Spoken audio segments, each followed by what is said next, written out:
The heavy mahogany door clicked shut, and in that instant, Mateo realized he had traded 40 years of potential for a single afternoon of perceived victory. He stood in the center of an empty, glass-walled office, clutching a contract that felt like lead in his hands. Outside, the city lights of the financial district shimmered like cold diamonds, but all he could see was the reflection of a man who had outrun his own soul. Mateo had always been a man of terrifying speed. While others his age were content to learn the steady rhythm of an apprenticeship, Mateo viewed time as an enemy to be conquered.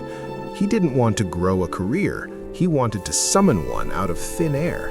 He was a master of the shortcut, the efficient path, and the aggressive leap. To Mateo, patience wasn't a virtue, it was a confession of weakness. He lived in a world of instant results.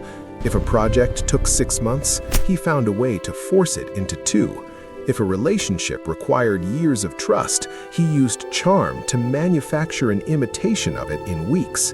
He moved through life like a wildfire, bright and consuming, leaving a trail of scorched earth behind him because he was too busy looking at the next horizon to notice the ash. The turning point came when he encountered a legendary architectural firm. They were known for building structures that lasted centuries, but their process was notoriously slow. They spent years studying the soil, the wind patterns, and the history of the land before a single brick was laid. To Mateo, this was an insult to modern progress. He didn't want to build for the next century, he wanted the prestige of the commission today.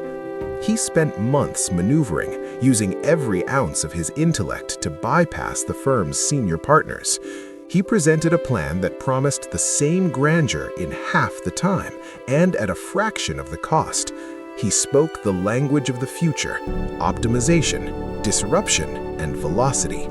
The board, blinded by his confidence and the gleaming digital renderings he produced, handed him the keys to their most ambitious project, a sprawling glass library intended to be the crown jewel of the city. For a year, Mateo was a god.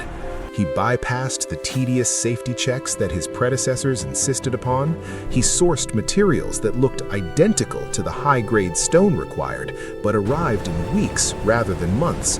He pushed the laborers until they worked in 3 shifts, 24 hours a day.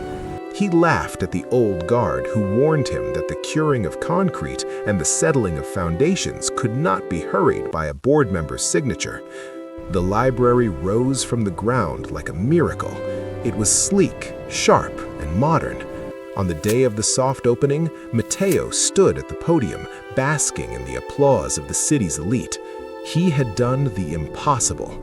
He had beaten time. He had achieved in 18 months what the experts said would take 5 years. He felt invincible. But the Earth does not recognize human ambition.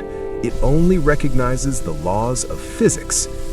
The first sign was a sound, not a loud bang, but a low, rhythmic groan that seemed to come from the very marrow of the building. It started during a quiet evening, weeks after the opening, while Mateo was alone in the executive suite, admiring his name etched into the glass. He ignored it, attributing it to the building settling. Then came the fractures.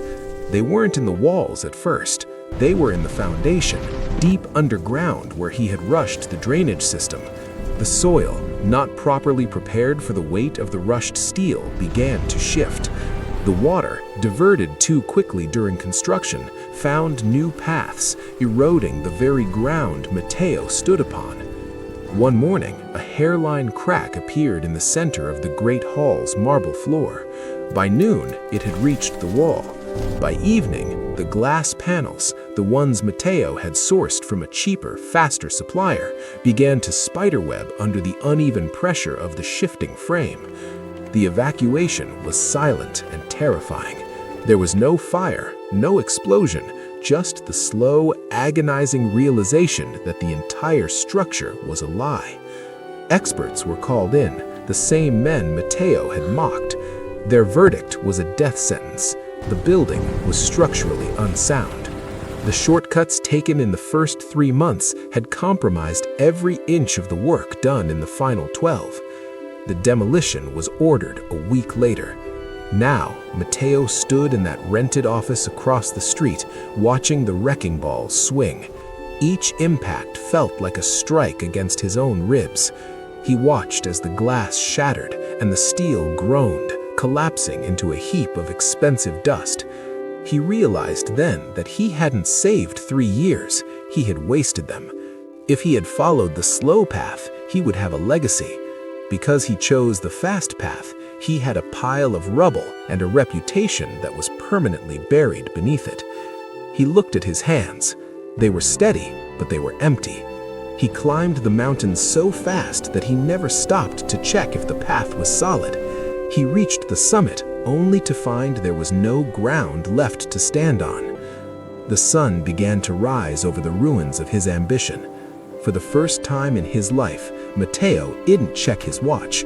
He didn't look at his phone. He didn't plan his next move.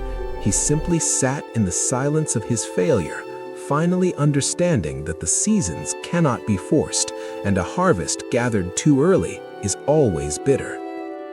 Moral: a house built in a day will not survive the storm of a night. Success without a foundation is just a collapse waiting to happen.